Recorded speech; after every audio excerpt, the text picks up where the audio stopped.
Imagine a human so powerful they could snap your arm like a twig and yet vanish from the earth without a trace. We've painted Neanderthals as brutish, barrel-chested superhumans, stronger than us, tougher than us, maybe even better than us. But how strong were they really, and what secrets lie behind their raw, almost mythical power? This isn't just a story about ancient bones, it's the rise and fall of a species built like tanks and lost to time. Let's dig in. To explore just how strong the Neanderthals were, we have to wind back the clock a few thousand years, back to a time when strength was the difference between living to see another day and becoming a fossil to be discovered years later by curious archaeologists. See, in the vast icy expanses of the Pleistocene epoch, Neanderthals thrived as formidable beings, far from the primitive brute stereotypes often associated with them. Their robust physiques and advanced cognitive abilities allowed them to navigate, adapt, and dominate the harsh landscapes of Ice Age Europe and Western Asia. Our ancient cousins were highly skilled hunters who used nearly 7-foot-long spears made from sturdy wood and fire-hardened tips.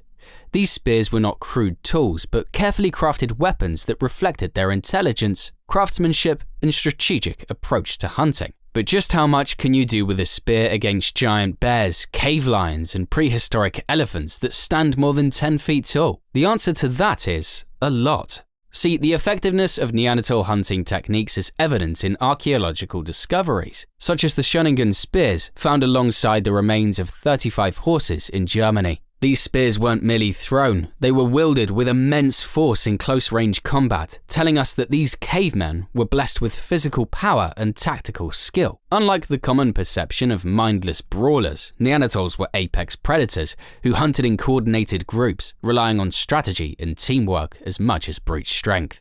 Now that this is established, the question still stands: just how strong were they? Well, if their upper body was anything to go by, then the answer is a lot more complicated. According to studies, their upper body strength was nothing short of incredible. Fossil evidence reveals that Neanderthals had thicker, denser bones and exceptionally powerful muscles, particularly in their arms and shoulders. As a matter of fact, further studies have shown that their right arms in particular show signs of being far stronger than their left, possibly due to repetitive tasks like thrusting spears or scraping animal hides for clothing and shelter. Let's make it easier to understand.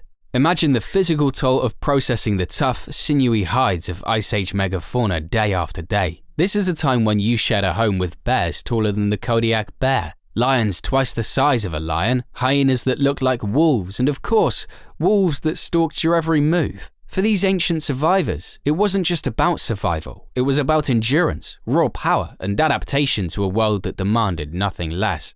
The rules were simple: may the strongest creature win, and seeing as they were still an apex predator, you probably have an idea of just how absurd their strength was. If you're still wondering what, it all has to do with evolution and, well, their anatomy. Let's break it down, bit by bit. So what made Neanderthals so formidable in the first place? It really all comes down to the very bones and muscles that made them the towering giants of their time. Let's start with their skulls. Unlike modern humans, Neanderthals possessed a robust, elongated skull with a pronounced brow ridge that worked like a protective helmet. This structure wasn't merely decorative, it shielded vital brain areas while providing a sturdy anchor for powerful jaw muscles capable of chewing through tough, raw food.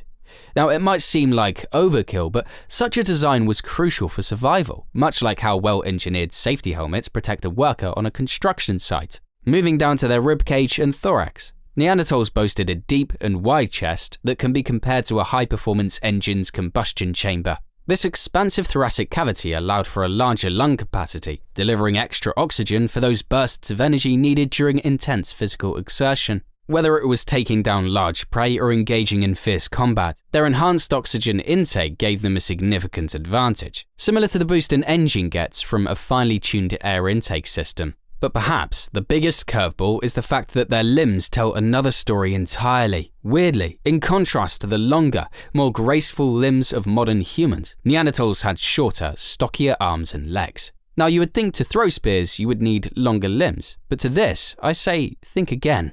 To understand what I mean, think of the difference between a sprinter and a weightlifter. The sprinter's long limbs favor endurance, while the weightlifter's compact build is optimized for power and stability. Besides this as a power boost, Neanderthals' shorter limbs not only helped them conserve heat in cold climates, but also provided a lower center of gravity, ensuring that every step was stable and forceful. Overall, their body was a design feature that turned out to be as essential as the sturdy chassis of a heavy-duty truck. This design becomes even more astonishing when you look at their hands, because their hands further highlight their extraordinary physical prowess. With broader fingertips and shorter, wider phalanges, their grip was as secure as a mechanic's vice. This exceptional grip strength was indispensable when handling heavy tools or subduing enormous prey like mammoths or woolly rhinos. Every weapon they threw was powered by a natural ability to hold objects like their life depended on it, and to be honest, 9 times out of 10, it did. In case you were wondering, this grip strength is a trait that modern humans can only aspire to replicate in specialized athletic feats. Now, we can't talk about anatomy without mentioning the blueprint itself. As you would expect, genetics also play a pivotal role in shaping their strength. Although modern humans share about 99.9% of their DNA with Neanderthals, key genetic variations make all the difference. For example, variations in the LRP5 gene contributed to significantly higher bone density, making their design similar to constructing a building with reinforced concrete. This genetic endowment not only provided a robust skeletal framework, but also promoted greater overall muscle mass, ensuring that their muscles could generate explosive power in short, concentrated bursts. Essentially, Neanderthals were biologically engineered for a world where every moment demanded maximum performance. Their fortified skulls acted like protective helmets. Their expansive chests resembled high-performance engines ready to deliver a burst of energy, and their compact limbs provided both stability and raw power. With vice-like grips and genetically reinforced bones, these apex predators were the world's first powerlifters. In the end, their formidable power was not just a product of brute force, but a harmonious blend of anatomical design and genetic innovation. In a contest where only the strongest survived, Neanderthals didn't just compete, they reigned supreme. To give you an idea of what we're dealing with, let's bring our ancient cousin to 2025. If a Neanderthal walked into a modern gym, they wouldn't just be strong, they would be a biological powerhouse, effortlessly outlifting today's elite athletes without ever having trained for it. Neanderthals were built for raw, brute power in a way that no modern human, no matter how trained, could match. Let's start with the classic test of upper body strength, the bench press. The strongest modern powerlifters can push up to 700 pounds or 370 kilograms. But Neanderthals? Their sheer muscle mass, nearly double that of modern humans in key areas like the chest, arms, and shoulders. Basically, this suggests they could easily exceed 700 pounds, possibly even reaching 1,000 pounds or 453 kilograms or more. To make it more insane, their dense bones meant they could handle extreme loads without the risk of fractures, making their brute pressing power almost superhuman by today's standards.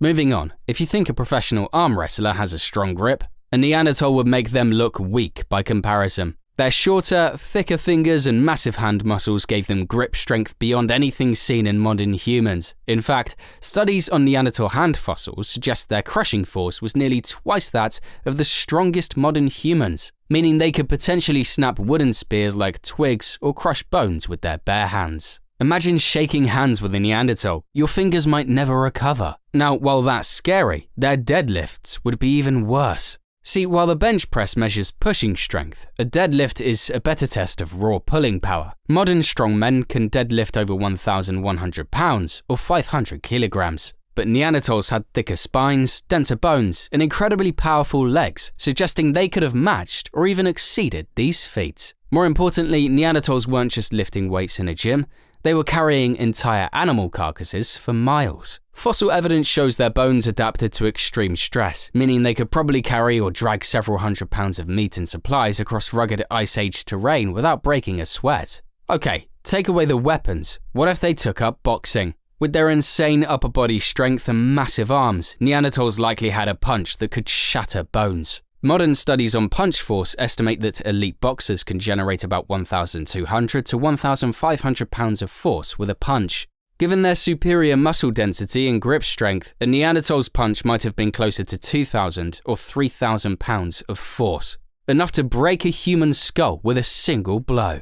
With all this said, it's an understatement to call them strong, but did it matter? Because they didn't need to carry weights, they needed to hunt. So once again, did it matter? At this point, it should come as no surprise that the Neanderthals ruled the hunt in the Pleistocene epoch with a power forged by evolution, anatomy, and a keen sense of strategy. But here's the thing, they did it on an unprecedented scale. Their robust physiques, advanced tools, and cooperative hunting methods allowed them to take on megafauna like mammoths, woolly rhinoceroses, and giant elk. We're talking about prey as formidable as the most challenging modern-day obstacles. Their success is evidenced by findings at La Côte de Saint-Brelard on Jersey, where heaps of butchered mammoth bones reveal that Neanderthals drove these colossal beasts over cliffs to ease the kill. It's basically the same thing as modern engineers using controlled demolitions to bring down a structure efficiently. This method not only highlighted their strength, but also their ability to manipulate terrain to their advantage. Physically, Neanderthals were built like high-performance machines, and every muscle was honed for one purpose, to overcome nature's most dangerous creatures. However, their hunting strategies were as coordinated as a well-rehearsed sport team. See, unlike Homo sapiens, who would chase prey for days, Neanderthals operated in groups, using cooperative tactics that allowed them to isolate and take down animals much larger than themselves. This collective approach was not only about dividing the risk, but also about synchronizing every move, much like a team of rowers working in perfect unison. Besides this, coordination ambush tactics were also a key element of their strategy. By exploiting the predictable behavior of their prey near watering holes or along migratory paths, they set up natural traps similar to strategically placed barriers in modern security systems. To wrap it all up, their tool use was remarkably innovative. Instead of relying solely on thrown spears, they sometimes planted these weapons at an angle in the ground so that charging animals impaled themselves, a method that harnessed the prey's own momentum to ensure a cleaner, more efficient kill. Sure, every part of their anatomy contributed to this power to hunt, but perhaps their strongest muscle was the one that controlled it all, their brains.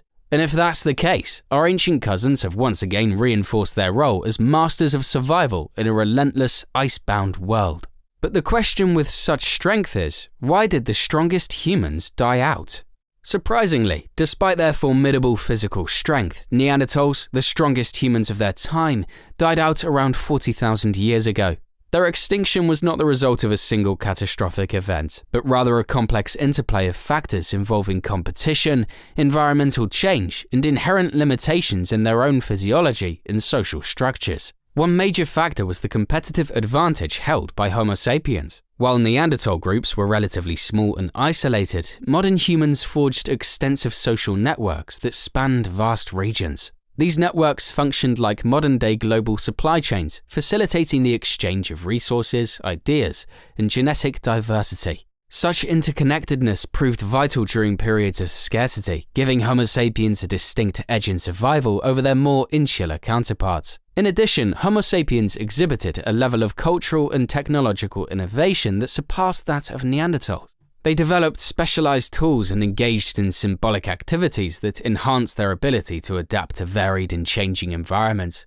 This advanced toolmaking and symbolic expression not only reflected superior cognitive abilities, but also strengthened social cohesion, making collective problem-solving more effective. But you can't completely blame us, because environmental challenges further compounded the Neanderthals' plight. See, abrupt climatic fluctuations during the Ice Age led to drastic habitat changes and a decline in the large game that formed the core of Neanderthals' diets. These megafauna were like high-calorie fuel, essential for powering their robust, muscle-dense bodies. When the food supply dwindled, the high metabolic demands of their powerful frames became a critical liability. Essentially, there was no fuel for the high-performance humans. In contrast, Homo sapiens, with their leaner builds and adaptations for endurance and mobility, were better suited to traverse longer distances in search of sustenance. To make it worse, the limited genetic diversity within Neanderthal populations reduced their resilience against diseases and environmental pressures. Although interbreeding between Neanderthals and Homo sapiens did occur, the genetic input was insufficient to overcome the challenges they faced. Essentially, while Neanderthals were physically the strongest humans, their isolation, high energy requirements, and a slower rate of cultural innovation left them vulnerable. The superior social networks, technological advances, and adaptive endurance of Homo sapiens ultimately tipped the scales, ensuring their survival while the powerful Neanderthals faded into history. No fury like a woman scorned. But when it comes to Neanderthal women, that might be an understatement. Surviving in a frozen, unforgiving world demanded unmatched strength and resilience.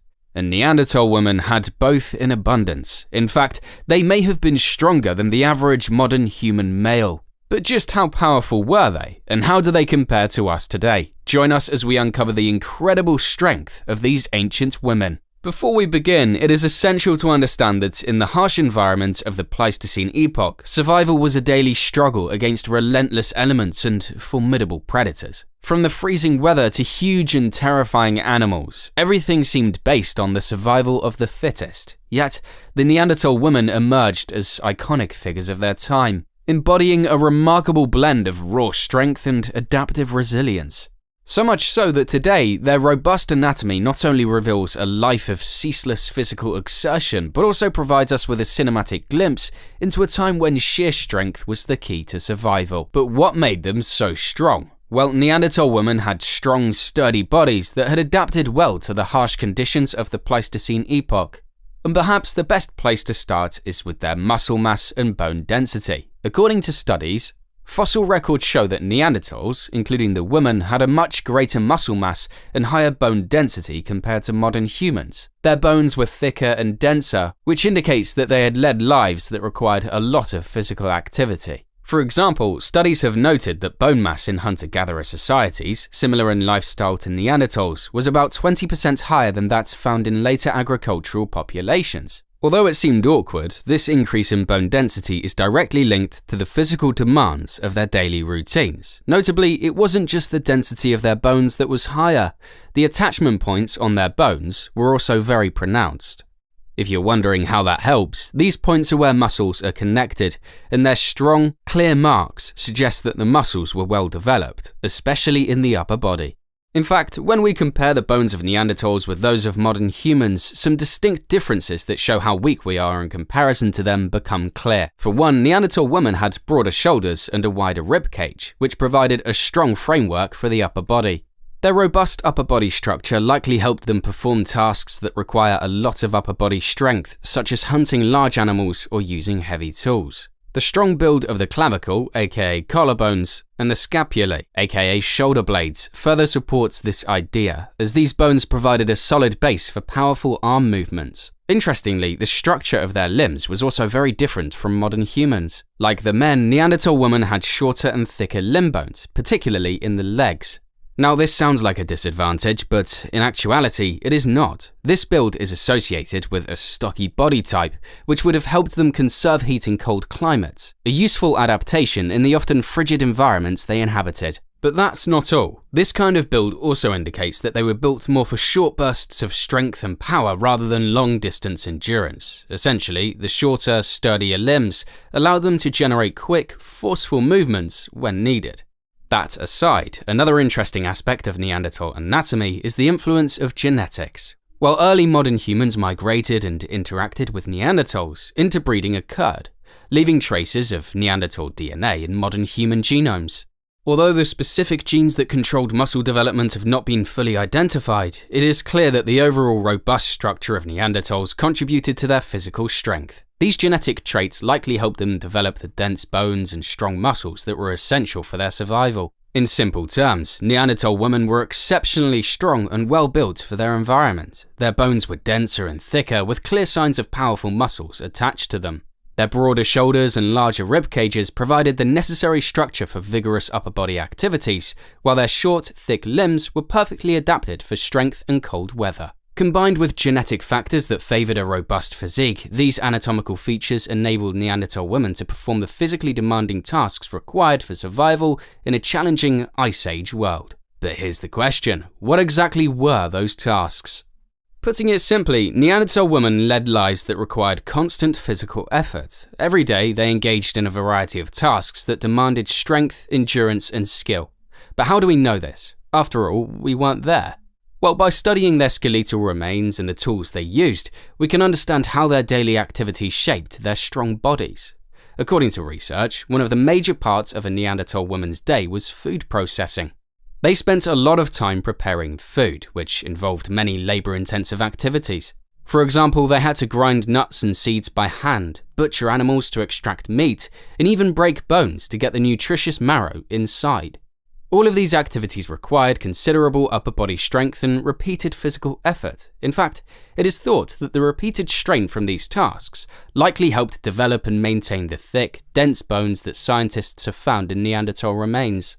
But that wasn't all, because in addition to processing food, Neanderthal women were also responsible for transforming animal hides into useful materials. This process included scraping off the fat and flesh from the skins, stretching them to make them soft and workable, and then sewing or tying them together to create garments or shelter coverings. Each of these steps demanded not only careful manual dexterity, but also a good deal of arm and hand strength. The work was physically taxing, and it contributed to the overall muscular development observed in their bodies. Another important daily activity was the manufacture and maintenance of tools. Yes, the women also made the tools. In contradiction to popular belief, Neanderthal women participated in making tools by knapping stones such as flint to produce sharp edges for cutting or scraping. This task required precision and repeated bouts of physical effort, which would have helped to further strengthen their arms and shoulders. Essentially, regular toolmaking not only ensured that they had the necessary implements for survival, but also reinforced the physical demands of their daily lives. Now to take things up a notch. It might shock you, but there is actual evidence that suggests Neanderthal women were involved in hunting activities as well. Let me explain. Long thought to be a male-only activity, the notion of women not hunting was thrown out of the window when scientists examined the bones of Neanderthals. With further examination, however, they found similar injury patterns in both male and female remains. This suggests that women, like their male counterparts, face the risks associated with hunting large animals. Some female skeletons have been found alongside hunting tools in burial sites, hinting that they were recognized as skilled participants in these dangerous tasks. They were the European version of the Amazonians we never got to meet. The ones that showed us that both genders contributed to the survival of their community. Now, speaking of hunting, Neanderthals developed a variety of tools and weapons that required significant physical force to use effectively. One example is the use of wooden spears, such as the Cro-Magnon, spears that could be around 7 feet long. Using these spears for thrusting or throwing required strong and coordinated upper body movements. In addition, the production and use of stone tools, like hand axes, scrapers, and spears from the Mousterian tool tradition, demanded precise strikes and considerable energy. What I'm saying is the strength needed to both create and use these tools regularly contributed to the well-developed muscles in the arms and shoulders of Neanderthal women. Now that you know how strong the ancient women were, we now have to ask, since Neanderthal women did the same job as males, did Neanderthal women experience the same physical wear and tear as their male counterparts? Much like the males, Neanderthal women led lives that were both physically demanding and challenging, so much so that their daily activities often led to injuries, and the evidence found in their bones gives us a clear picture of how they coped with such stresses. Today, studies of Neanderthal skeletal remains show that they suffered from various injuries, ranging from small cracks to more serious fractures and trauma. To make things even more exciting, many of the bones display signs of healed fractures, indicating that even after sustaining serious injuries, these women managed to recover. This healing process suggests that Neanderthal communities likely provided care for injured individuals, helping them survive despite their wounds. Such care might have included shared food, protection from further harm, or even practical assistance in daily tasks while recovering. The fact that many injuries healed over time suggests that their bodies had a strong capacity for recovery and that the community played an important role in supporting their physical endurance. With that said, although the exact conditions differed greatly from today's world, research comparing modern hunter-gatherer groups with prehistoric populations like the Neanderthals offers useful insights into the insane dynamics of the world then. Modern hunter-gatherer women regularly perform tasks that require a high level of physical endurance, activities such as long-distance walking, carrying heavy loads, and working continuously throughout the day. Further studies have even indicated that the endurance levels of prehistoric women were high as they needed to keep up with the rigorous demands of survival in harsh environments. As you would expect from the Ice Age, when scientists look at the skeletal remains of Neanderthals, they find that both women and men show signs of significant physical stress. Similar patterns of bone wear, muscle attachment development, and healed injuries were found in both genders. This suggests that the physical demands of their lifestyle were shared across the community and that both sexes contributed to tasks that required strength and endurance. For Neanderthal women, the wear and tear on their bodies indicates that they too faced challenging physical labor on a regular basis. In simple terms, Neanderthal women lived tough lives that left clear marks on their bones. This evidence not only illustrates the resilience of Neanderthal women, but also offers valuable insights into how early humans managed the balance between injury and recovery in a world where physical strength and endurance were essential for survival. Now, with that established, I guess the next question is, who would win between a modern man and a Neanderthal woman? Although they have long since died out, Neanderthal women had bodies built for strength. As we said before, their skeletal remains show that they were not only physically robust, but also well adapted to perform demanding tasks. So, if they're extinct, how do we make this comparison? Well, by examining their bones and comparing them with those of modern athletes, we can gain insights into how their bodies might have functioned. So, what did we find? When we look at modern athletes, we see that powerlifters rely on strong upper bodies to lift heavy weights, and rock climbers depend on firm, steady grips to hold on to challenging surfaces. In many ways, the physical build of Neanderthal women resembles these athletes. Their pronounced muscle attachment sites suggest that their muscles were built for repetitive, forceful actions, much like the training that powerlifters undergo. For instance, the strong grip seen in their hand bones could be compared to the type of grip strength required for rock climbing. However, it's important to understand that while there are similarities in the way that their bodies were built, Neanderthal women did not train with modern techniques, nor did they have the benefit of modern nutrition. So yes, the men in this scenario have an unfair advantage, but when you are against prehistoric powerhouses like this, we'll allow it.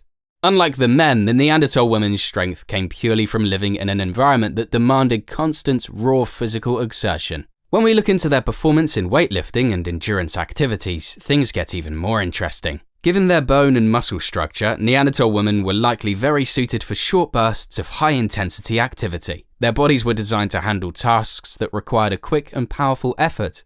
If we compare this to modern weightlifting, a Neanderthal woman's musculature suggests that she might have been able to lift heavy objects or perform tasks that required sudden, explosive strength.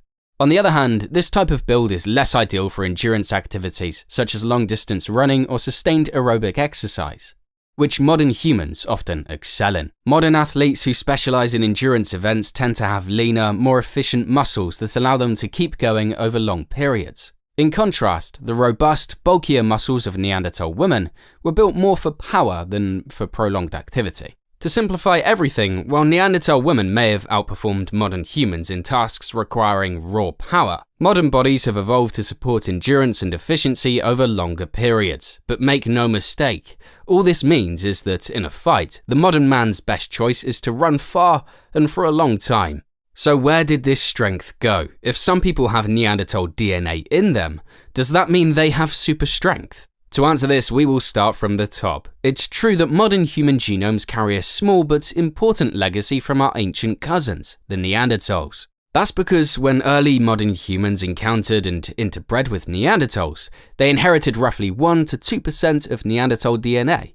Although this might sound like a tiny fraction, these genetic contributions have influenced several physical traits and aspects of our physiology today. With that said, what populations have the highest Neanderthal DNA? Well, research shows that individuals of non-African descent typically have between 1 and 2% Neanderthal DNA. In particular, people of East Asian descent, for example, residents of Beijing with Han Chinese ancestry, tend to have around 1.4% Neanderthal DNA.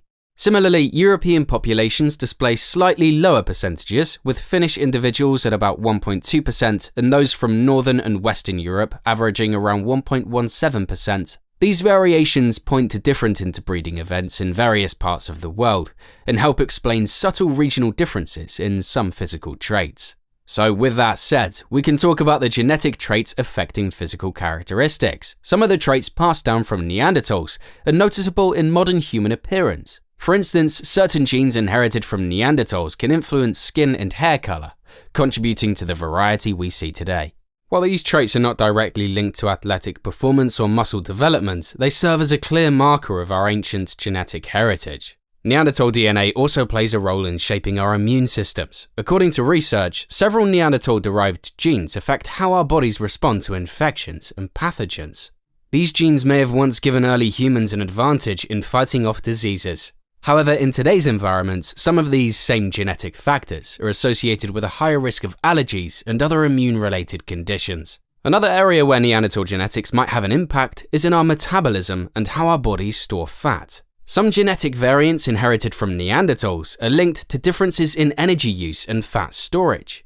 These differences can influence body composition and energy balance, which may have indirect effects on our physical performance. Again, while these traits are not straightforward indicators of strength or endurance, they do add another layer to the complex picture of how our bodies function today. But that's enough beating around the bush. What are the potential links to athletic performance? Well, at the moment, some studies suggest that these ancient genes could affect the composition of our muscle fibers. For example, they might influence the balance between fast-switch fibers, responsible for quick, explosive movements, and slow-switch fibers, which support endurance activities. However, it's important to remember that modern athletic performance is shaped by a mix of genetics, training, and lifestyle choices. The influence of Neanderthal DNA is just one piece of this complex puzzle, and researchers are still working to understand its full impact. What I'm trying to say is that even though Neanderthal DNA makes up only a small portion of our genome, its effects are wide-ranging, from influencing physical traits like skin and hair color to potentially affecting our immune response, metabolism, and even aspects of muscle function. These ancient genes continue to play a role in shaping who we are. Ongoing research aims to unravel exactly how these genetic contributions might affect modern human physiology and performance, offering fascinating insights into our evolutionary past and its lasting legacy on our bodies. But for now, you're just going to have to hit the gym. They didn't have cities, they didn't have language, but they had to survive in a world crawling with monsters. Long before Homo sapiens ever left Africa, another human species ruled the icy frontiers of Europe and Asia, the Neanderthals.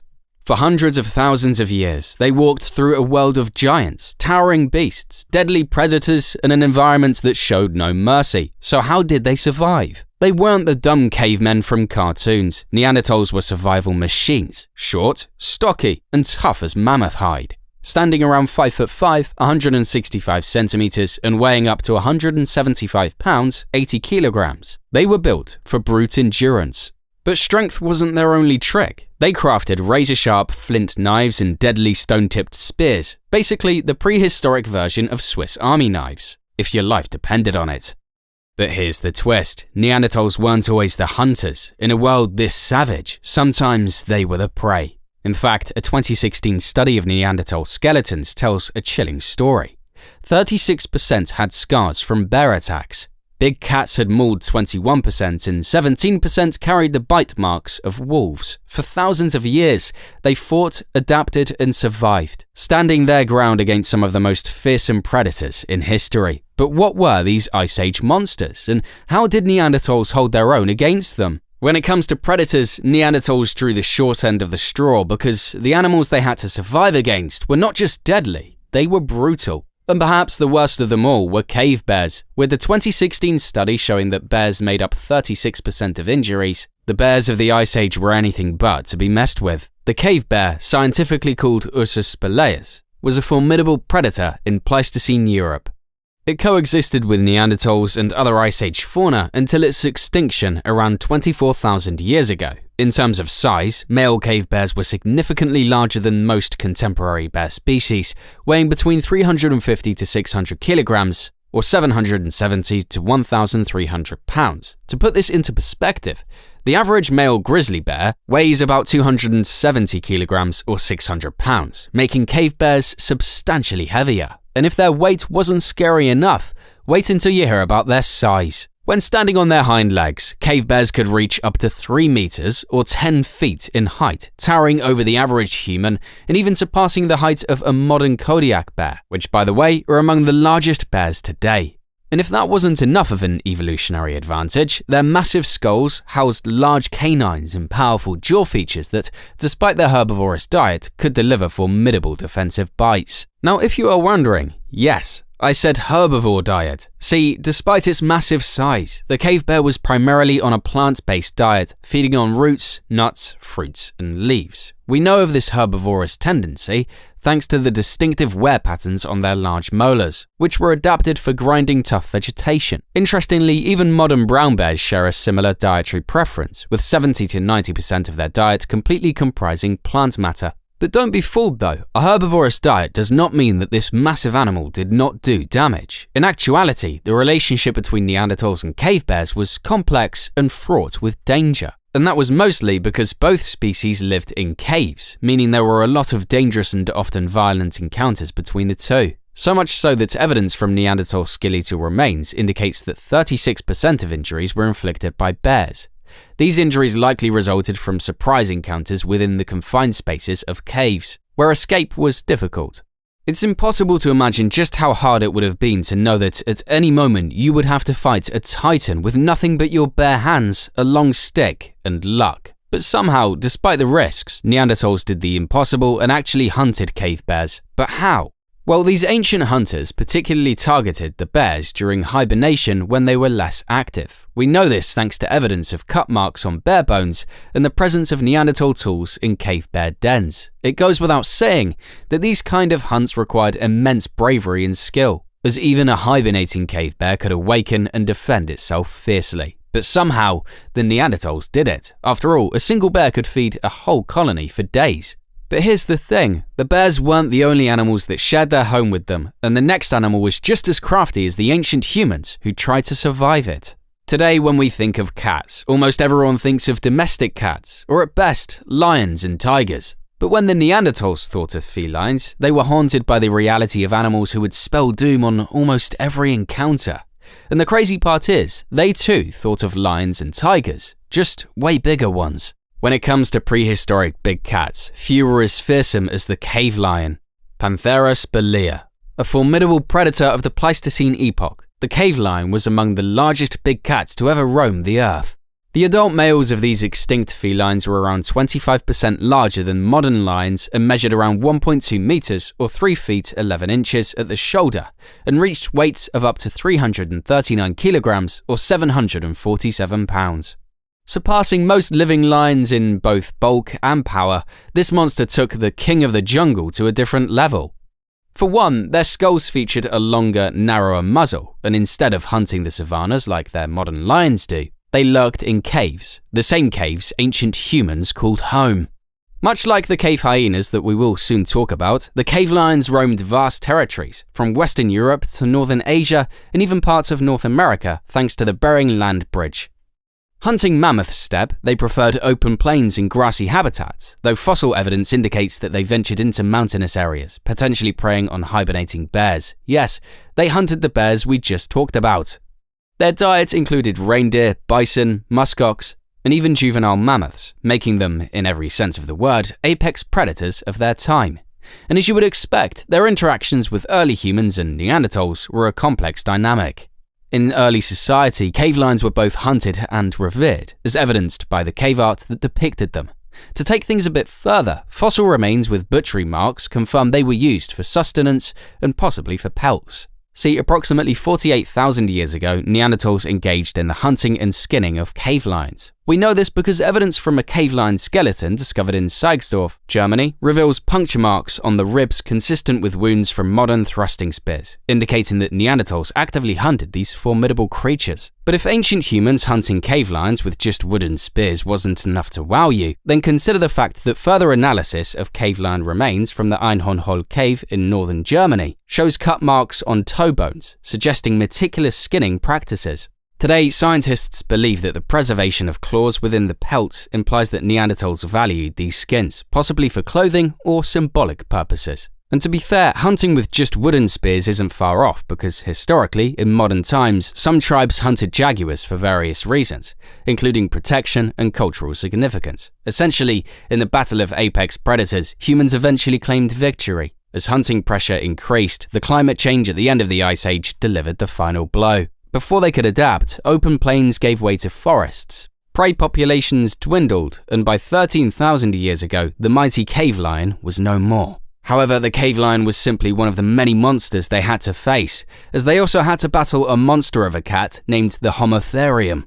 Although it sounds like a forgotten human ancestor, the Homotherium was actually a highly specialized and successful predator whose unique adaptations made it both a deadly hunter and a victim of changing times. Often referred to as the scimitar-toothed cat, this apex predator roamed the Earth from the Pliocene to the Pleistocene epochs. That's right, this terror existed from approximately 4 million to 12,000 years ago. Once prowling across North America, Eurasia, and Africa, this predator and its unique adaptation were one of the most intriguing fields in prehistoric history. See, unlike many cats, the Homotherium's build was more suited for endurance hunting rather than the classic ambush tactic. Standing around 1.1 meters or 3.7 feet tall at the shoulder and weighing up to 190 kilograms or 420 pounds. This monster was closer to the modern-day lion and was a formidable predator the size of a small Neanderthal. However, unlike the more powerfully built Smilodon, Homotherium had long, slender limbs that tell us that this creature relied on stamina to chase down its prey. And when it finally catches its prey, the Homotherium's distinctive, serrated canines were designed perfectly for gripping and puncturing rather than slicing. Although shorter than those of its cousin the Smilodon, these teeth perfectly equip the Homotherium for tackling large herbivores like mammoths. This monster wasn't just efficient, it was also everywhere. Like many big cats, the Homotherium's geographic range extended across a vast variety of habitats, from open grasslands to forested areas. Using its speed and group hunting strategies, it primarily preyed on large herbivores, including juvenile mammoths. We know this because fossil evidence points to a social structure, with groups of Homotherium likely hunting together in cooperative packs, much like modern-day lions or wolves. This social behavior would have been crucial for taking down large prey and, by extension, the species' survival. However, despite its impressive hunting skills, the Homotherium eventually faced extinction, likely due to climate change, habitat loss, and, like most animals, increasing competition with humans. And that's because as human populations expanded, the pressure on megafauna like Homotherium intensified, ultimately leading to its eventual disappearance around the end of the Pleistocene. Homotherium aside though, another big cat that roamed the earth causing so much havoc that both Neanderthals and modern humans would hate to hear was on the loose is the tiger. Without having to go back in time, even today, tigers are apex predators that have been known to exhibit cannibalistic behavior towards humans.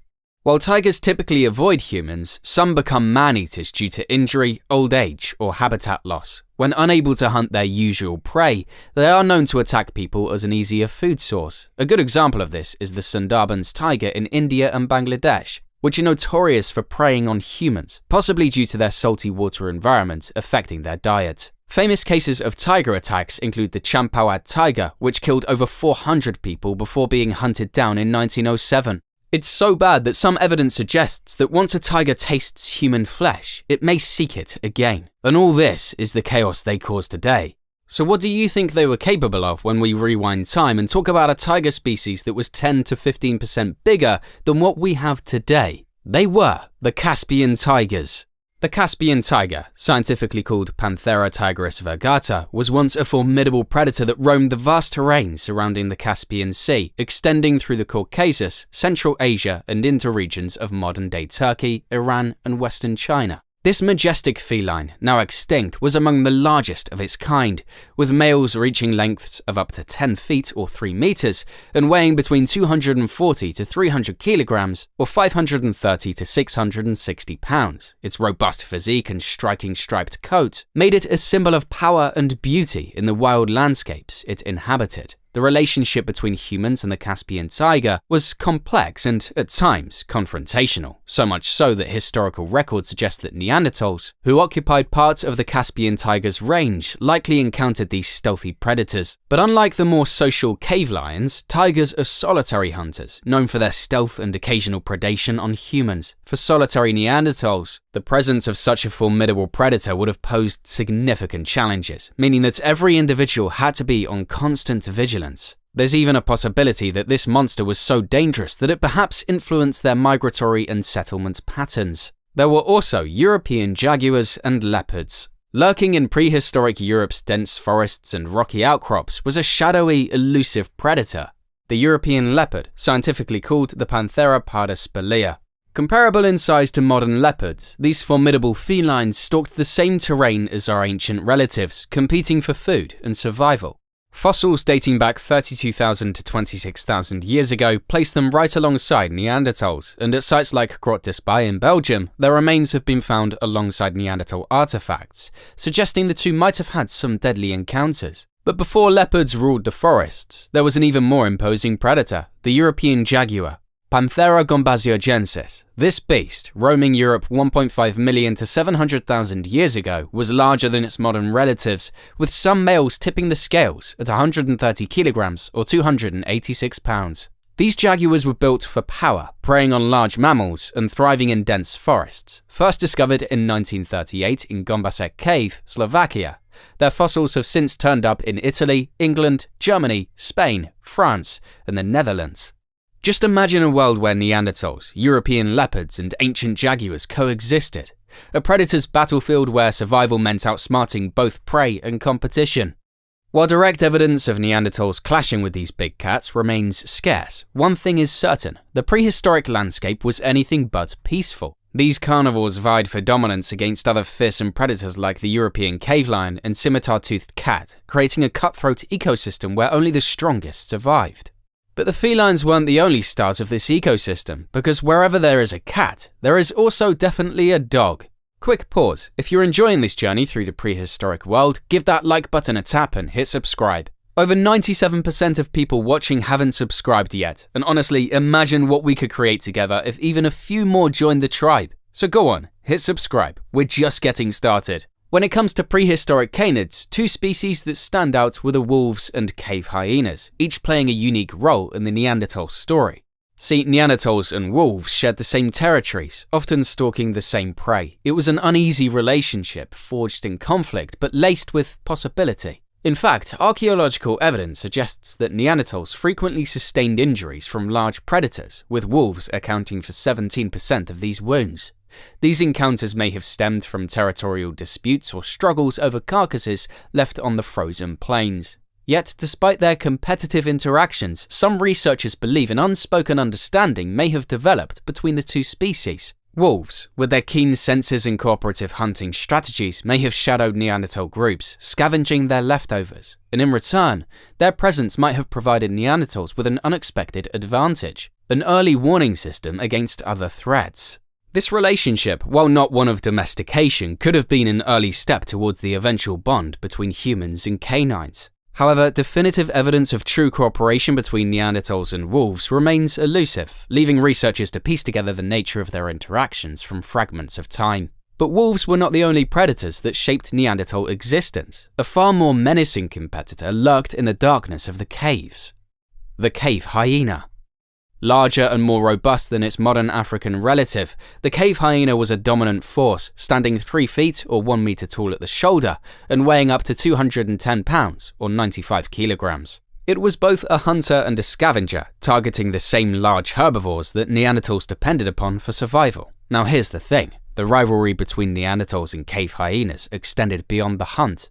Both species sought shelter in the same caves, leading to alternating occupations over generations. And although that is scary, fossil records reveal a grim reality. Cave hyenas scavenged Neanderthal remains, and we know this because their bones bear unmistakable gnaw marks.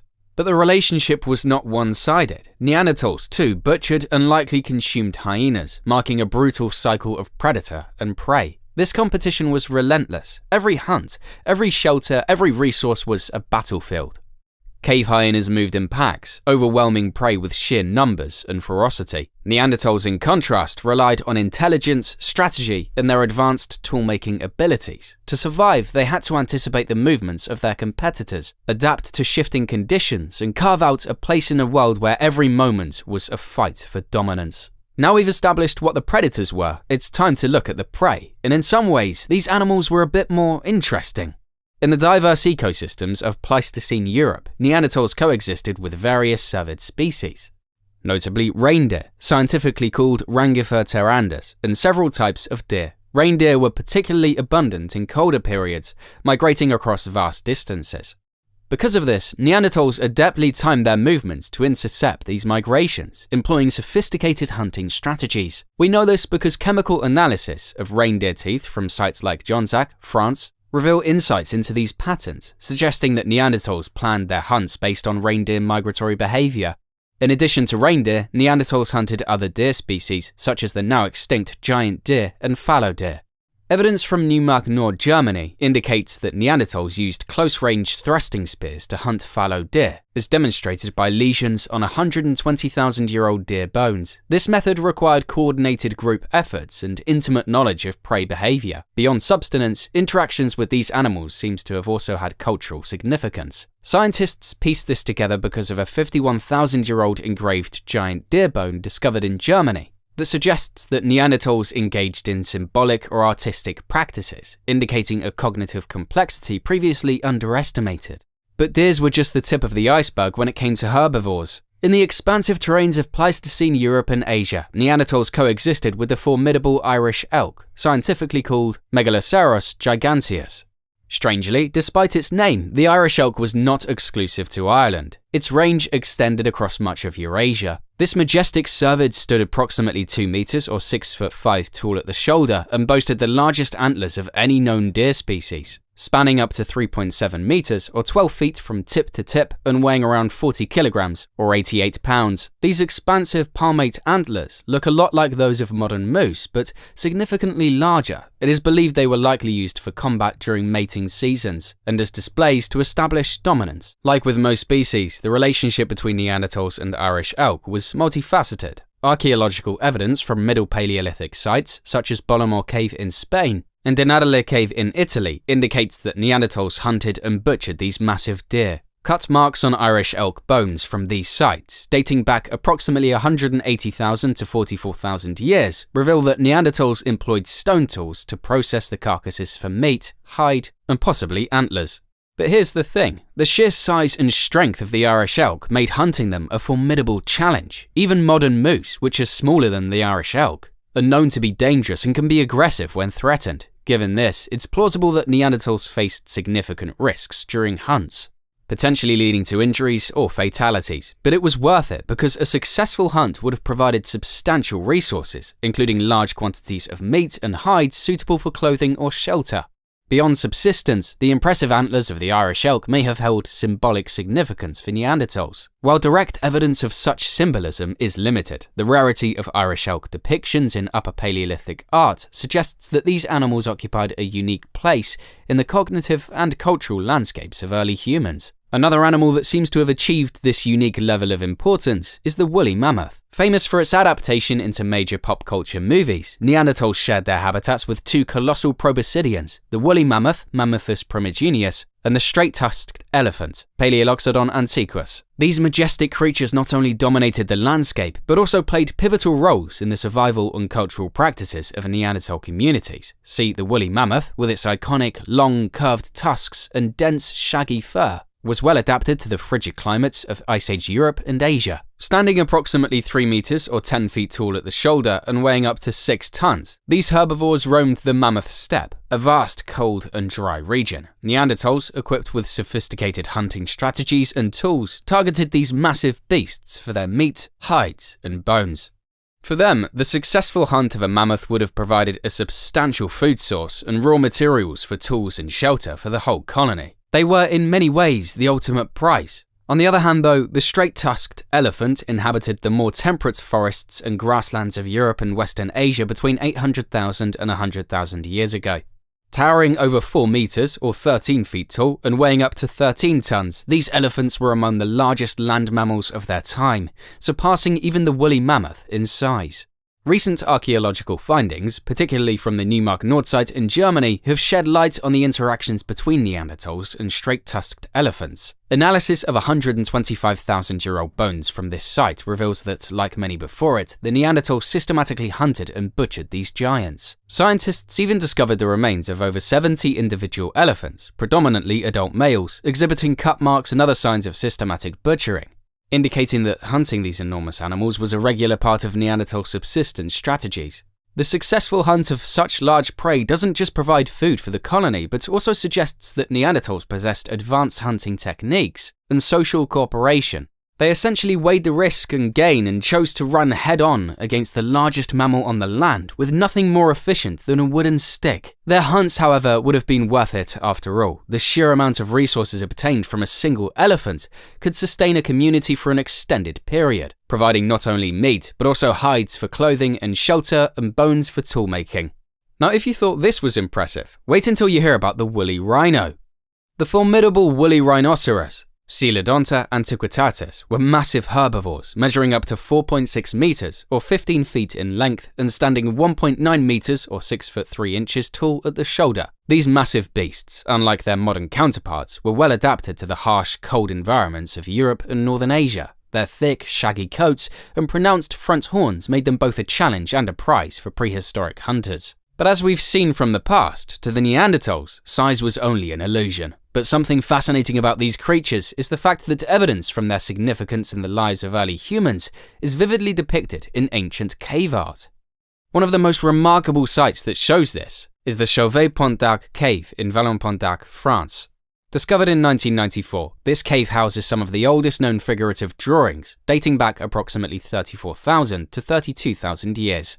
Among these artworks are detailed portrayals of woolly rhinoceroses, showcasing the animal's distinctive features and offering insights into the interactions between Neanderthals and these majestic creatures. Another significant site is the Ruffignac cave in the Dordogne region of France, known as the Cave of the 100 Mammoths. Its walls are adorned with enormous depictions of Ice Age fauna, including woolly rhinoceroses. The art here, primarily engravings and black-line drawings, dates back around 13,000 years and provides a window into the rich biodiversity of the era and the artistic expression of its human inhabitants. Okay, now let's switch gears a bit and talk about an animal that both the Neanderthals and Homo sapiens got to live with. In the rugged landscapes of Pleistocene Europe, Neanderthals coexisted with formidable bovine creatures, notably the aurochs or Bos primigenius. These wild ancestors of modern domestic cattle were imposing, with bulls standing up to 1.8 meters or 5.9 feet tall at the shoulder and weighing around 1,000 kilograms or 2,200 pounds. As you would expect,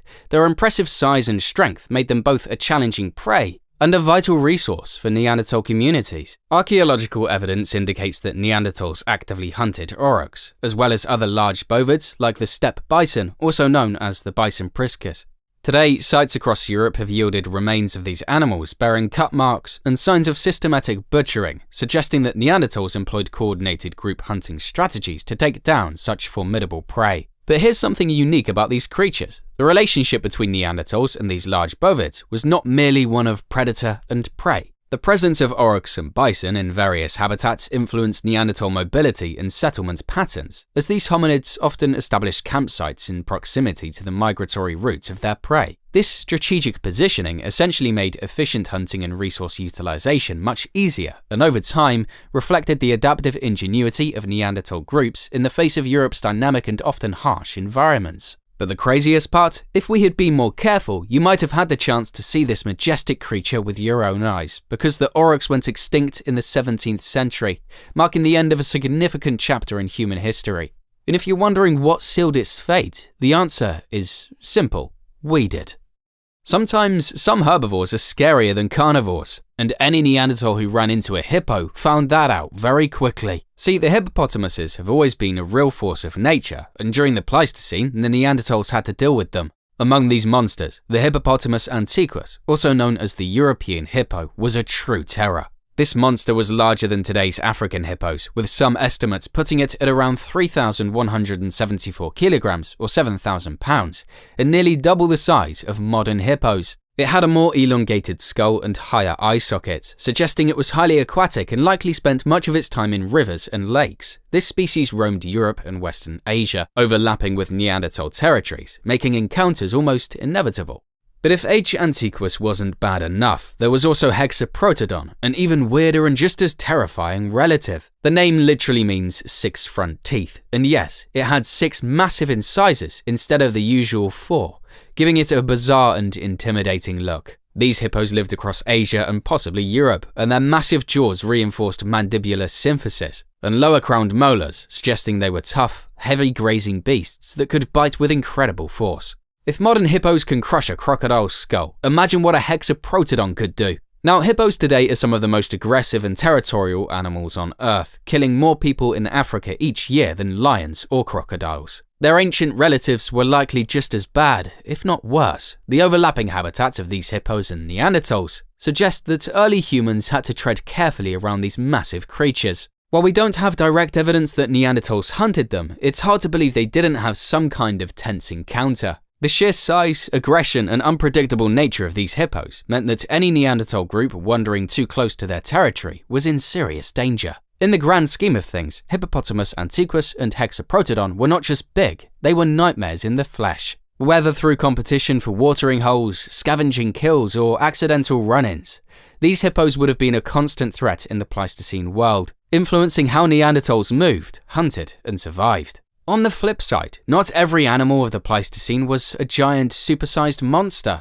and this was thanks to a little something called island dwarfism. See, island dwarfism led to the evolution of smaller-sized animals on islands, a phenomenon observed in several Pleistocene species. For instance, the Mediterranean islands were home to diminutive elephants and hippos. These smaller creatures, while less imposing than their mainland relatives, provided Neanderthals with accessible sources of meat and material. The unique challenges of hunting these agile animals likely honed Neanderthal adaptability and hunting techniques. Contrary to common perceptions, camels were not exclusive to arid deserts. During the Pleistocene, species such as camelops roamed parts of North America, while direct interactions between Neanderthals and camels are not well documented. The presence of these animals in regions accessible to human populations suggests potential encounters.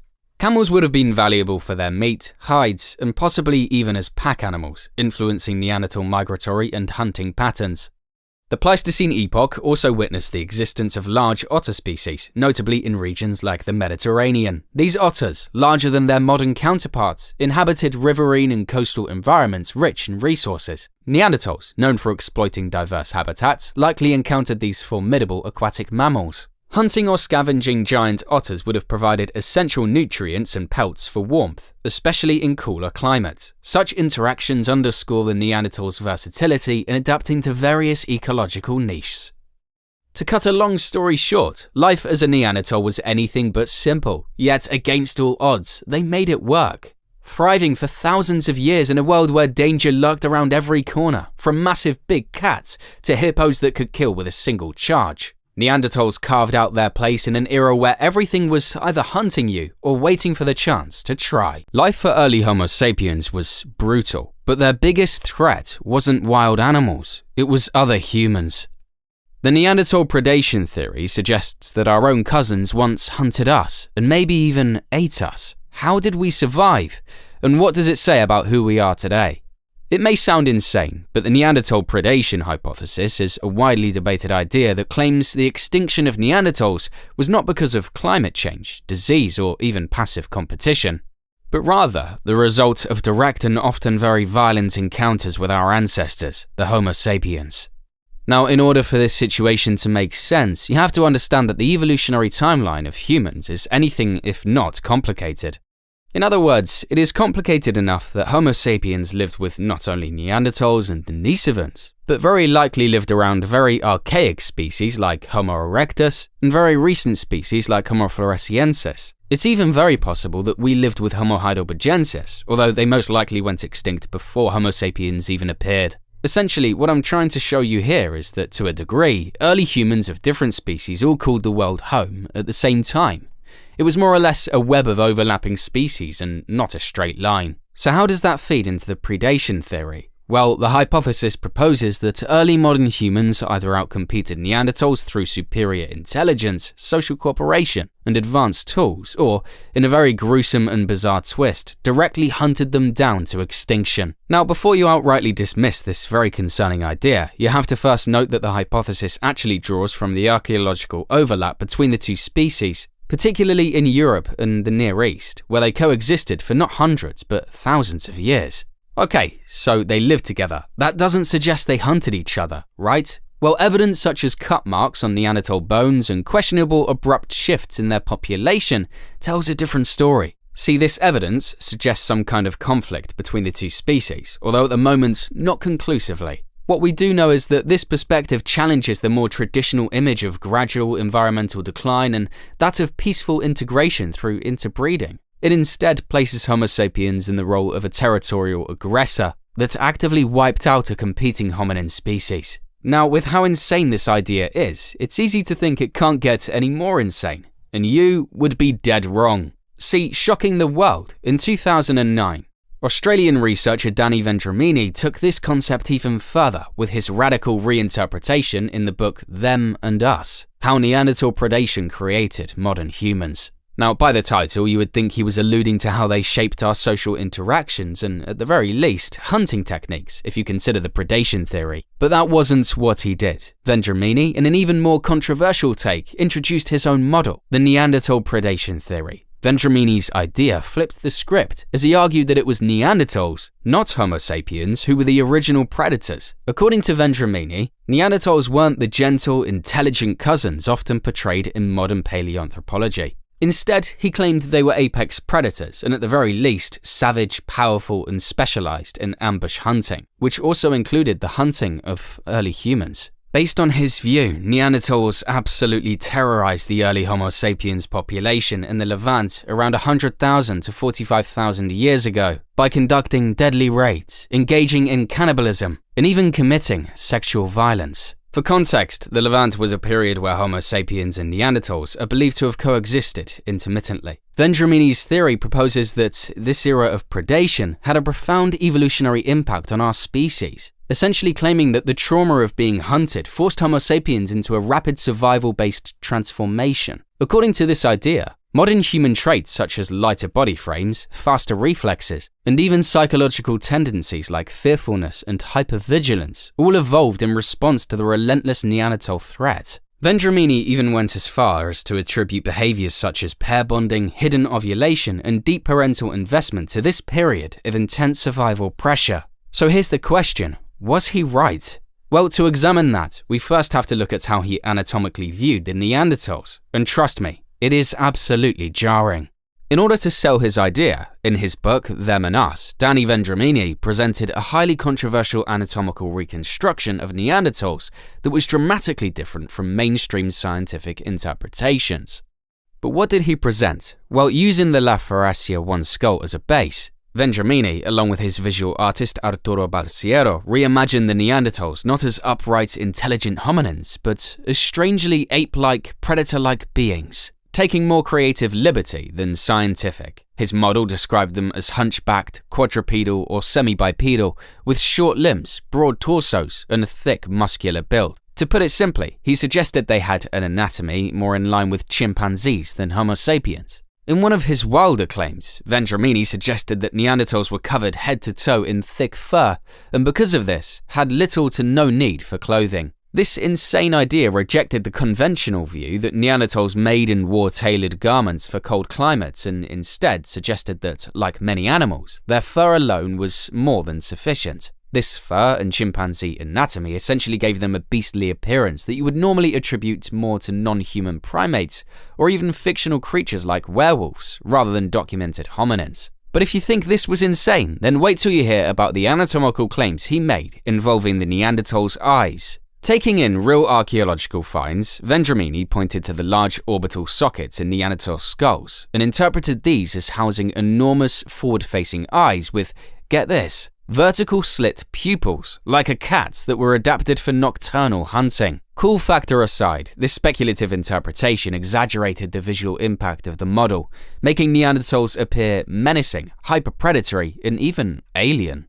But the eyes were just one part, as facially, his reconstruction was a completely new direction from standard forensic practices. To push his idea, Vendramini disregarded the well-established tissue depth markers based on both modern humans and closely related primates, arguing instead for a reconstruction built from chimpanzee facial musculature. To accomplish this, he removed the prominent Neanderthal nose, which is at the moment widely accepted as an adaptation for humidifying and warming the cold, dry air of the time. Instead, he replaced it with a flat, recessed nasal region. To tie up his idea, he also added a wide mouth and oversized jaw with a heavy brow ridge. Basically, he focused on the traits that were more commonly associated with apes or Australopithecines. But the face was just the beginning. According to Vendramini, Neanderthals lacked a forehead and had a more sloping, primitive cranium. As such, his model proposed that their skull shape needed a forward-thrust neck and a crouched posture, features which, mind you, are not supported by the majority of skeletal evidence. The result of this was a creature that looked more like a monstrous hybrid of a gorilla and a wolf than a close human relative. Surely he didn't get away with this, right? Well, thankfully, he didn't. As you would expect, Vendramini's reconstruction has been widely debunked by experts in paleoanthropology and forensic facial reconstruction. For one, critics noted that his model is rooted in speculation, cherry-picked features, and artistic license, and not in, well, anatomical science.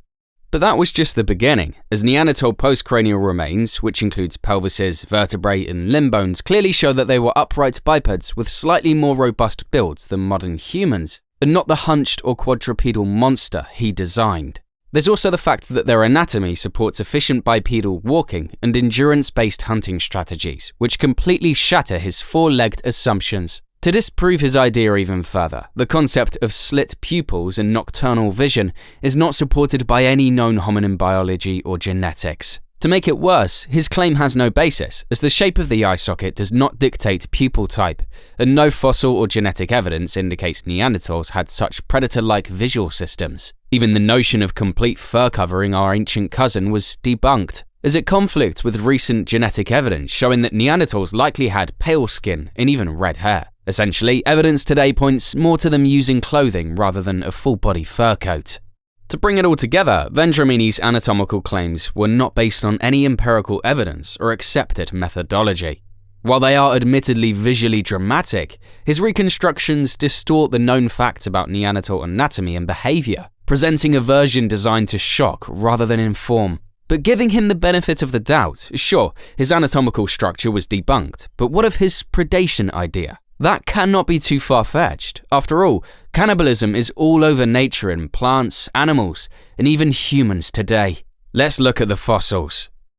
In the case of the Neanderthal predation theory, the fossil record tells a very interesting story, but to call it simple would be a lie. See, when examined, Upper Paleolithic Homo sapiens remains show trauma, something you could assume supports Vendramini's theory. But here's the thing, interpreting these injuries as signs of predation, especially by Neanderthals, requires a lot of rethinking and caution. Sure, fossils like the Mladic 1 and Sungye reveal healed fractures that suggest individuals survived serious injuries. But to be fair, these wounds are more consistent with interpersonal violence, accidents, or hunting injuries than with systematic attacks you would expect from cannibalistic Neanderthals.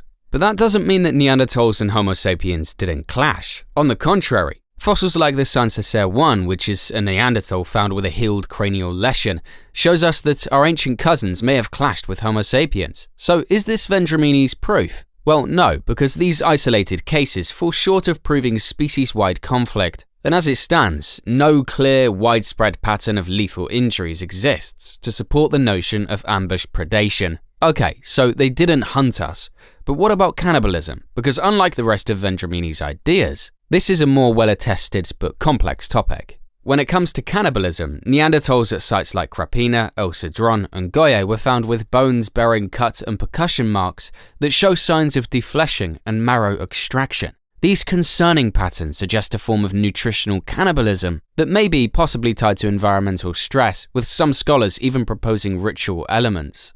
But even here, Vendramini's idea falls short, as the victims were other Neanderthals, not Homo sapiens. Now here's where things get strange, because Homo sapiens also practiced cannibalism, but largely after Neanderthals disappeared. We know this because evidence found at Gough's cave, such as cut-marked bones and skull cups, and Herxium's mass cannibalism site suggests our ancient ancestors practiced cannibalism for both survival and ritual motives. But to put it simply, there is no evidence of humans consuming Neanderthals, or vice versa. Cannibalism only appears to be an intraspecific phenomenon, shaped by more starvation or cultural practices than predation. Sure, Danny Vendramini's Neanderthal predation hypothesis claims Neanderthals hunted Homo sapiens, citing trauma and cannibalism as evidence. But neither the injury patterns nor cannibalism sites support this. In fact, fossils show survival, not slaughter, and cannibalism remains species-bound. To completely kill the idea, the presence of Neanderthal DNA in 1 to 2% of modern Eurasians suggests not fear or flight, but interbreeding and interaction. Not to mention the fact that we have discovery sites with tool sharing and cultural overlap, such as the Chateau Perronian layers, something that would be impossible if either of the species hunted the other. What the fossil record actually shows is a world of hardships, plagued with injuries from hunts, possible interpersonal violence and cannibalism under stress. But not a war of extermination. Trauma and cannibalism are real, but not proof of ambush. So with that said, that just leaves one part of the idea to dismantle. Did the Neanderthals shape who we are today? Vendramini's idea in his book Them and Us proposes that our ancestors evolved intelligence, culture, and strategic behavior primarily in response to predation by Neanderthals.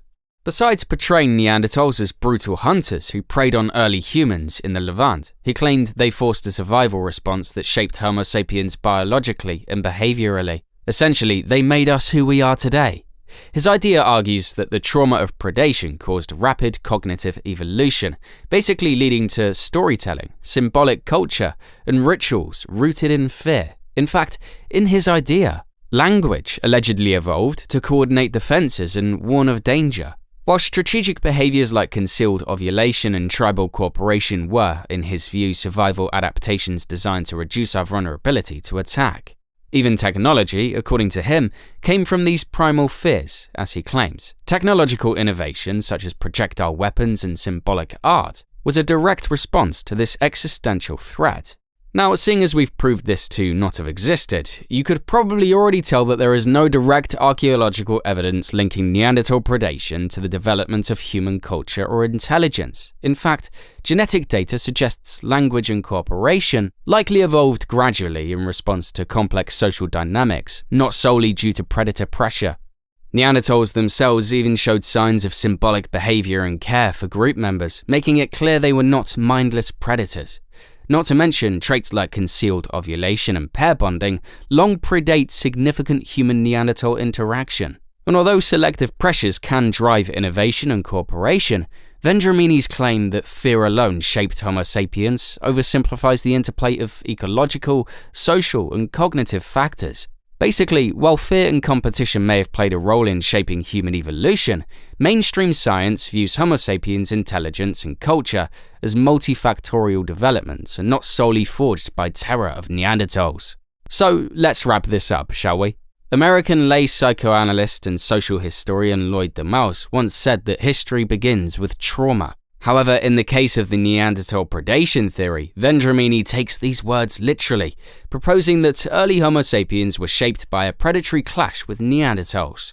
To his credit, his narrative is vivid and emotionally charged, but to be honest, it lacks the structural backbone or scientific rigor. He basically just constructed a scenario around speculative behavior, trauma responses, and evolutionary leaps, but relies heavily on circumstantial fossil interpretation and unverified behavioral assumptions. Not to mention, the sources he references are often secondary, and there is little to no peer-reviewed research that supports his conclusions. In a scientific discourse, a hypothesis is simply a proposed explanation that can be tested through experimentation or observation, while a theory is a comprehensive explanation supported by a significant body of evidence and repeated validation. Seeing as Vendramini's ideas have not been subjected to scientific trials or validated through peer consensus, they have not passed through the mechanisms that elevate hypotheses into theories. To make matters worse, the few academic responses to his work have killed its chance to be anything more, as it is seen as unsubstantiated and speculative. At its purest form, it presents an imaginative interpretation, but not one grounded in verifiable data or evolutionary logic. So with that said, we can confidently say that the Neanderthal predation of Vendramini's is simply speculative fiction, not science, not pseudoscience, just storytelling dressed as theory. They both ruled Europe 400,000 years ago, but today, only one can be king. On the left we have the technologically advanced, large brain, taller and more widely adaptable Cro-Magnon. On the right, we have the specialized hunters with the strength of 10 men, adapted to survive the cold without breaking a single sweat. Who will win? Who survived the longest, and how did these two ancient humans set the course for who we are today? Before going into what could be the most fascinating matchup in all of human history, we first have to look at who Cro-Magnon and Neanderthals actually were. And to do this, we have to rewind the clock to 400,000 years ago, to a time when two separate hominins claimed Europe for their own. Neanderthals and Cro-Magnons represent two distinct human species that coexisted in Europe during what we call the Ice Age. Neanderthals, aka Homo neanderthalensis, were discovered in 1856 in the Neanderthal Valley in Germany. The Cro-Magnons, on the other hand, are an early modern human group, aka early Homo sapiens, and were first identified in 1868 at a site in France. So, point to Neanderthals for being discovered first, but let's move on. Both groups lived in harsh environments, almost unrecognizable from what we call Europe today, and like many of the hominids before and after them, they adapted impressively. Anatomically, the Neanderthals were shorter and stockier, with robust bones and a large brow ridge, adapted for cold climates. Their brains were slightly larger than Cro-Magnons, but their skulls had a lower, elongated shape. The Neanderthals were skilled hunters and used stone tools, although their technology was less sophisticated.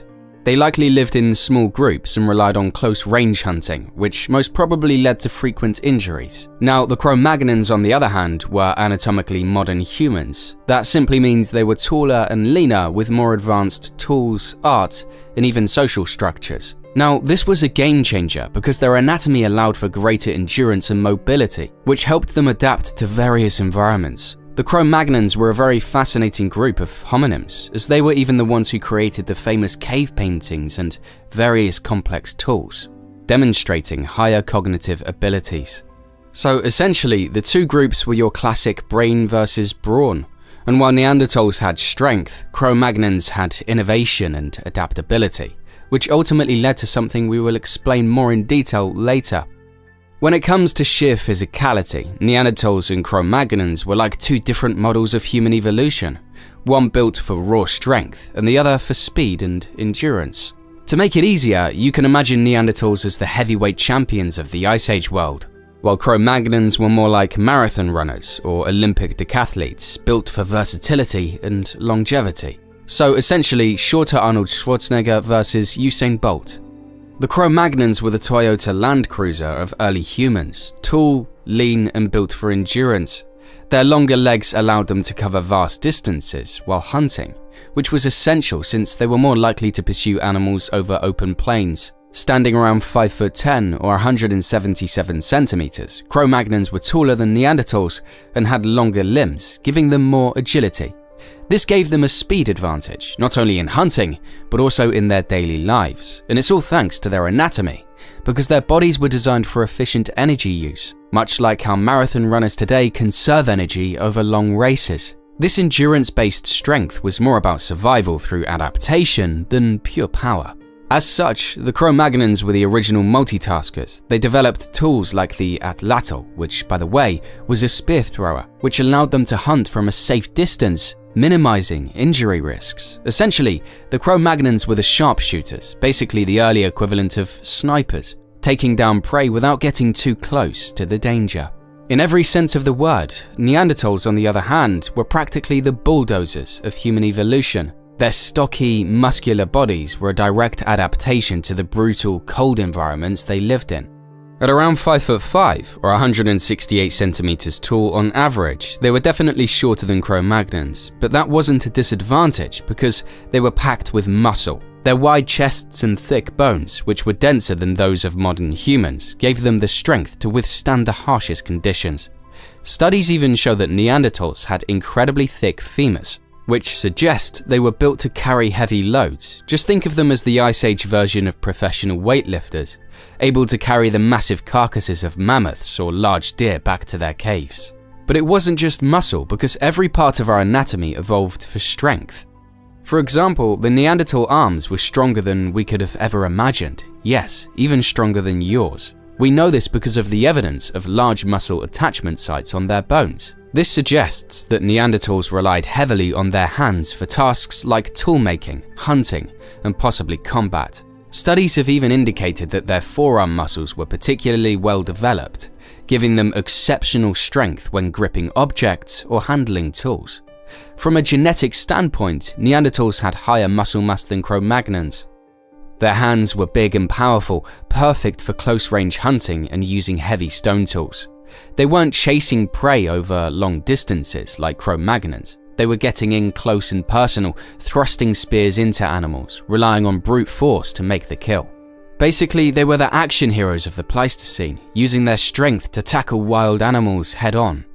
But this strength came at a cost, because their rugged lifestyle and hunting strategies led to frequent injuries, and their dense bones showed plenty of signs of trauma, like broken ribs and healed fractures, similar to injuries seen in rodeo bull riders today. So while Neanderthals might have been able to lift heavier objects, Cro-Magnons could run further and faster, making them the ultimate long-distance hunters. In terms of life advantages, Neanderthals' physical strength allowed them to survive in harsh conditions where food sources were limited and brutal winters were the norm. Their powerful bodies helped them tackle big games that provided essential calories to keep them alive. However, the Cro-Magnons in the end had the upper hand in versatility. Their leaner, more adaptable bodies allowed them to migrate and adjust to warmer areas, giving them access to more diverse food sources and reducing the likelihood of injury through smarter hunting strategies. In a modern comparison, it's like pitting a bodybuilder against an endurance athlete. Neanderthals could lift more and take more hits. But Cro-Magnons could run circles around them, avoiding confrontation while lasting longer in the wild. But to know which was the best hunting strategy, you have to stick around. For now, let's find out who's smarter. Now, in a hypothetical battle of wits between Neanderthals and Cro-Magnons, the difference between the two species becomes a fascinating topic.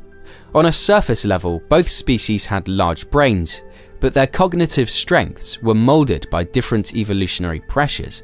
Thankfully, modern science can now give us clues to how they might have thought, problem-solved, and interacted with their world.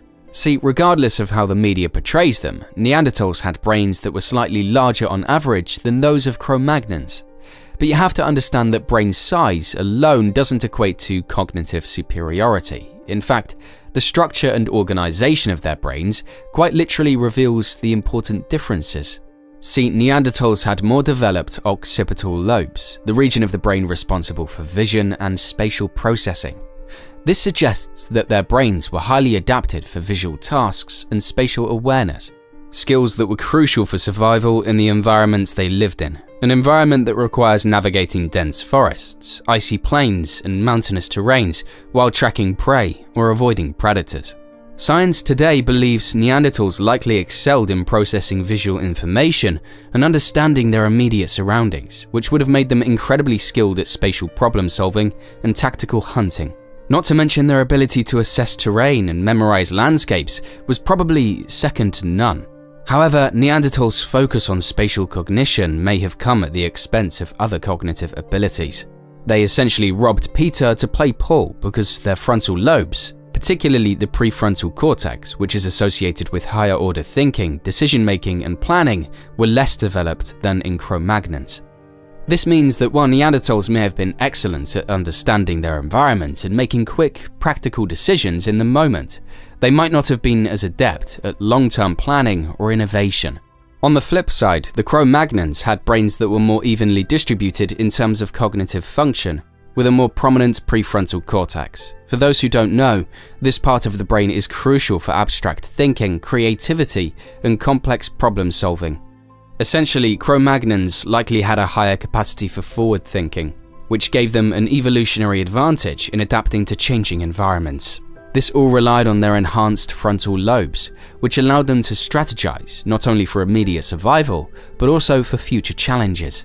It meant that whether it was developing new tools, planning hunts, or managing social structures within their communities, the Cro-Magnons were ready. From a scientific perspective, the anatomical differences in brain structure between these two species translated into very different approaches to life.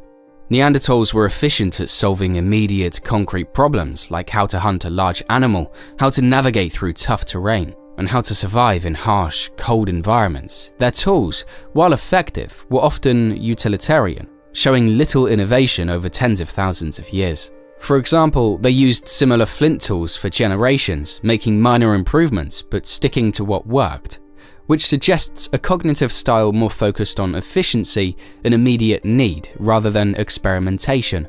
On the other hand, Cro-Magnons demonstrated a remarkable ability to innovate.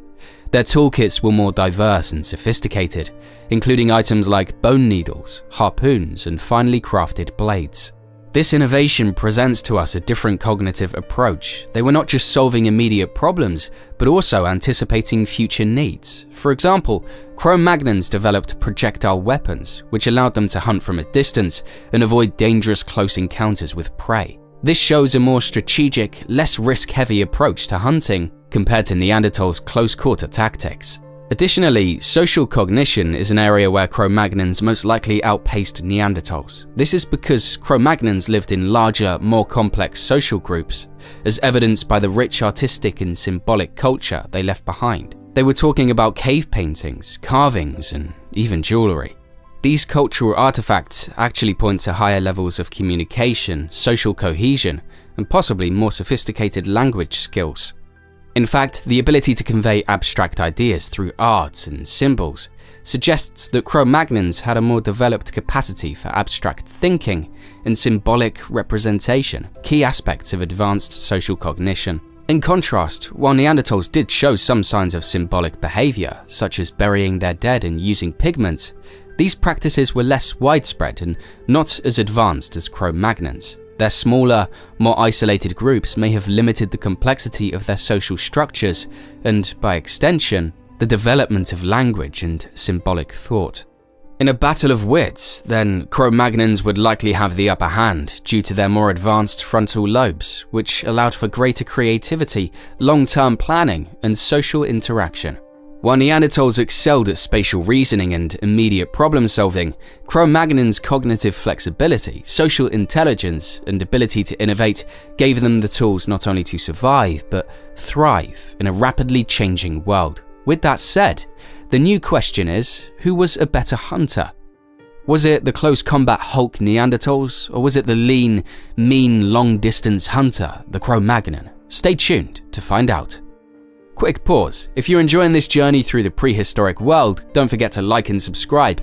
More than 97% of our viewers watch without subscribing, and we'd love to have you join our tribe. It would make all the difference. So, is it done? Great, thanks a ton. When it comes to determining which group were the better hunters, it largely depends on how you define better. See, both species were highly effective hunters, but they had distinct methods that leveraged their respective strengths. Neanderthals, for example, were powerful, stocky, and built for close combat.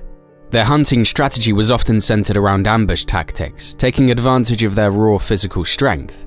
With their thick bones and robust musculature, Neanderthals were built to handle close-quarters hunting situations where brute force could be used to bring down prey. Their primary weapons, such as heavy wooden spears, were likely used for thrusting at close range rather than being thrown from a distance.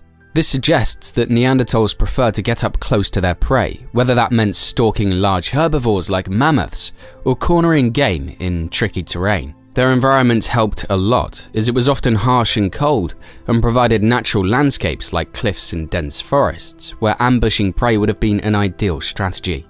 Their keen spatial awareness and excellent vision helped them plan these surprise attacks effectively, allowing them to take down large, dangerous animals by overpowering them with sheer strength.